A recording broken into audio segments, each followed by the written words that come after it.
مرګرو موږ ټول د عمران خان په نظریه پسې رواني او موږ دا غنو موږ ټول چې عمران خان واحد شخصیت دی سیاسي شخصیت دی چې هغه د ملک څخه مخلص دی ایماندار دی هغه زموږ استاد بچو سوچ کوي نو ځکه موږ ټول دا د هغه نن سبا په جیل کې هم دی او په هغه د پارټۍ باندې تکلیفونه هم دي مشکلات هم دي د مرګرو هم ویل تاسو ته هغه باوجود هم موږ به هم راغونډیږو او دا هغه نظریه پرچار کوو نو دینه دا ثابتېږي چې عمران خان بالکل په حق باندې ولاړ دی او دا څومره هم چې داغه مخالفین دي هغه خو زه ویم چې را کنه نشپک مې شدا یو سوچو خو نن به احساس شوی چې را دا ټول څومره هم راغون شروع او مشترکه دا کومه بیزتی بدنامي ظلم او جبر پاکستان تحریک انصاف او هغه ورکر سو کو هغه الله پاک به هم ناکام کړل ځکه چې فیصله د الله تر طرف نه دي عزت او ذلت الله ورکي د خلکو خو ویل چې موږ به د ویډیوګان او اډیوګان جاری کو دي کې به بیزتی وشي او الله په قران کې بخپل وي چې عزت او ذلت زور کوم خو چې چا نیت ګورم په حساب ورکو. السلام علیکم ملګرو تاسو د کس خبرې واورئ د پیټیک پارټۍ باندې قسم ظلمونه وشلونه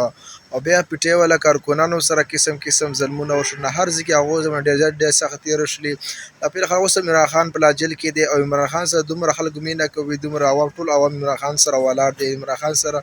عمران خان د پارټۍ باندې کارکونانو سره نو څه ډېر خلک جیل دا واچول او مغه عمران خان سره خلکو مینه نورم سیوا کیږي خلک کمیږي نو شیر افضل مروت نو کنونشن کوي کنونشن با کې 70-80 کسانی وی کنونشن نه غونډه جلسه جوړ شي دومره ډېر خلک راشي نو ډېر خلک راشي باجوړ کې جلسه وکړه نو هغه ډېر کسانو نو چا ساده کې هغه دومره ډېرو نو دیو بل ډېر خلک راځي جلسو کې نو پرون شیر افضل مروت چې جلسه وای کنونشنون او باجوړ کې دومره خلک راغلي او غونډه لارې ته پولیس والا بند کړی وي نو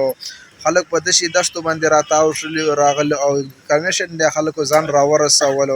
نواز شریف او زرداری دوه ښکاره ویل دا وټونه دا پیر موږ نشو ګټلی ځکه چې عمران خان سره غونډ خلک عمران خان سره ولاړ دي نو هغه ښکاره ویل دا وټونه به هغه ګټي نه عمران خان ګټي عمران خان په لا اوس هم جیل کې عمران خان سره دومره خلک مینه کوي نو نواز شریف د تلو بیرته واپس کوشش کړی دی چې بیرته کې واپس لاړ شي نو هغه ویل دا ټول خلک عمران خان سره مینه محبت کوي او زه چې عمران خان نواز شریف جلسه کوي نو ټول په چغې وایي چور نو نواز شریف دغه جلسه نشي کولی نواز شریف نه اجازه ته میلاو شوی دی نو هغه د پسم دی بیا هم جلسه نشي کولی او د عمران خان وکیل شیر افضل مروت چې کنونشن کوي کنونشن کې دومره ډېر خلک راځي نو بلا خلک راځي او شیر افضل مروت دی وخت کې سخت حالات کې په ډېر کارکونانو ځان راوباسي او کنونشن کې ځان شاملوي نو اور زه ویډیو کتل په خلکو په ډو کې ولاړو کنونشن کې دومره زیات نو په خلکو په ډو بوټو کې ته ولاړو نه هغه ته ناسو او عمران خان سره نو دومره مینه محبت کوي د شارټ د ویډیو کتل ډېره مهرباني کې د یوټیوب فیسبوک پیج باندې ګوره فیسبوک پیج سره فالو کړئ یوټیوب یې ګوره یوټیوب چینل سره سبسکرایب کړئ ویډیو کتل ډېره مهرباني والسلام.